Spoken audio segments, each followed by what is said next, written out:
Welcome to my channel Psychology Today. Bipolar disorder. Manic depressive disorder, often known as bipolar disorder, is a mental health condition marked by significant mood changes. It is a condition in which a person has times of strong energy and increased activity, mania or hypomania, followed by periods of poor mood, lethargy, and decreased activity, depression. Bipolar disorder's specific etiology is unclear. However, it is assumed to be a mix of genetic, biochemical, and environmental factors. Bipolar disorder is classified into two types, bipolar I and bipolar II. Manic or mixed episodes lasting at least 7 days and depressive symptoms lasting at least 2 weeks characterized bipolar I. Symptoms.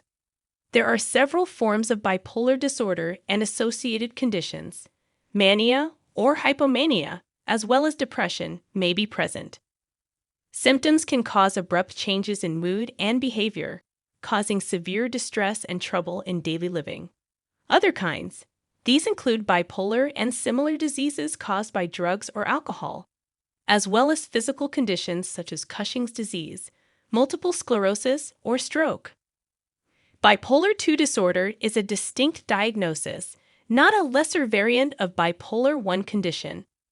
While bipolar I illness's manic episodes can be severe and hazardous, persons with bipolar II condition can remain depressed for prolonged periods of time, causing considerable disability. Although bipolar illness can develop at any age, it is most commonly diagnosed in the teen years or early 20s. Symptoms might differ from person to person, and they can change over time. Bipolar type I disorder.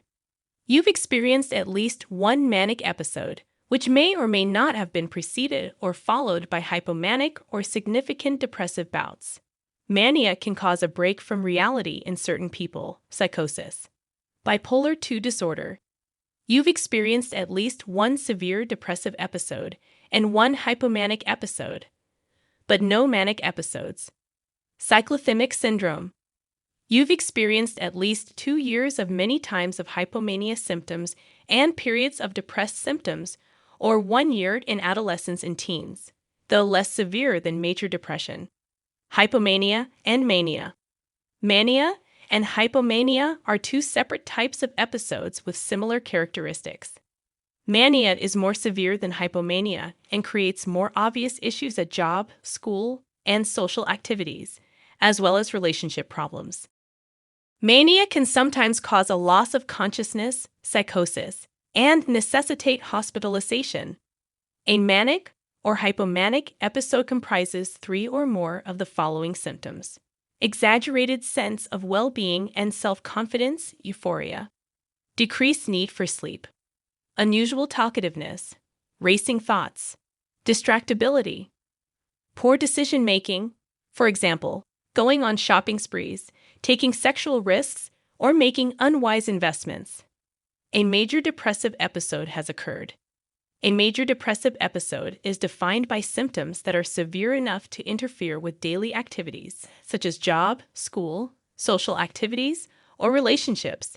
An episode consists of 5 or more of the following symptoms: depressed mood, such as sadness, emptiness, hopelessness, or tears. In children and teens, depressed mood can appear as irritability, significant loss of interest or enjoyment in all, or almost all, activities, significant weight loss while not dieting, weight gain, or hunger reduction or rise.